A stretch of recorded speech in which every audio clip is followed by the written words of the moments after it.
हनुमान जी को बाल ब्रह्मचारी माना जाता है। ये बात पूरी तरह सत्य है, लेकिन ऐसा नहीं है कि हनुमान जी अविवाहित थे। हनुमान जी का पूरी रीति रिवाज और मंत्रों के साथ विवाह हुआ था और इनका एक पुत्र भी था, लेकिन विवाह और पुत्र प्राप्ति में कोई संबंध नहीं है। इसलिए विवाहित और पिता बनने के बाद भी हनुमान जी ब्रह्मचारी ही माने जाते हैं। शास्त्रों व लोकमान्यताओं के अनुसार हनुमान जी के 3 विवाह हुए थे।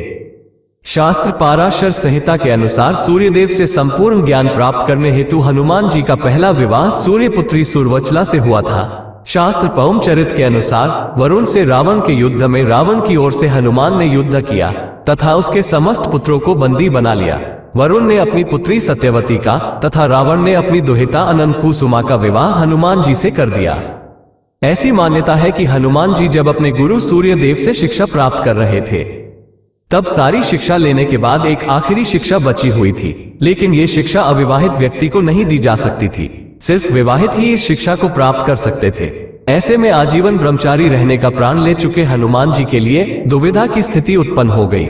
शिष्य को दुविधा में देखकर सूर्यदेव ने हनुमान जी से कहा कि तुम मेरी पुत्री सुवर्चला से विवाह कर लो। इसके बाद रीति रिवाज और वैदिक मंत्रों के साथ हनुमान जी का विवाह संपन्न हुआ। पराशर संहिता के अनुसार हनुमान जी आजीवन ब्रह्मचारी रहने का प्रण ले चुके थे और दूसरी ओर उनकी पत्नी सुवर्चला तपस्विनी थी। ऐसे में हनुमान जी की पत्नी विवाह के बाद वापस तपस्या के लिए चली गई। हनुमान जी ने विवाह की शर्त पूरी कर ली, लेकिन गृहस्थ जीवन में नहीं रहे और आगे की शिक्षा पूरी की। आंध्र प्रदेश के खम्मम जिले में हनुमान जी का एक प्राचीन मंदिर है। इस मंदिर में हनुमान जी के साथ उनकी पत्नी की भी मूर्ति बनी हुई है, यानी यहाँ पर हनुमान जी अपनी पत्नी के साथ भक्तों को दर्शन देते हैं। इस मंदिर को हनुमान जी के विवाह का इकलौता गवाह भी माना जाता है। मान्यता है कि हनुमान जी के इस मंदिर में आकर जो दंपत्ति हनुमान और उनकी पत्नी के दर्शन करते हैं, उनके वैवाहिक जीवन में चल रही परेशानियां दूर होती है। अब ये प्रश्न उठता है कि जब हनुमान जी अपनी पत्नी से कभी भी मिले नहीं थे, तब वो पिता कैसे बने? हनुमान जी के पुत्र मकरध्वज भगवान श्री राम के परम भक्त हनुमान के पुत्र थे। जबकि हनुमान ब्रह्मचारी थे, फिर भी वे एक पुत्र के पिता बने थे। पौराणिक कथा के अनुसार जब लंका में माता सीता की खोज में गए हनुमान को मेघनाद ने बंदी बना लिया, तब उन्हें रावण के समक्ष लाया गया। रावण के आदेश से हनुमान जी की पूंछ में आग लगा दी गई। इसी जलती हुई पूंछ से हनुमान ने संपूर्ण लंका नगरी को जला डाला। तीव्र गर्मी से व्याकुल तथा पूंछ की आग को शांत करने हेतु हनुमान समुद्र में कूद पड़े। तभी उनके पसीने की एक बूंद जल में टपकी, जिसे एक मछली ने पी लिया, जिससे वह गर्भवती हो गई।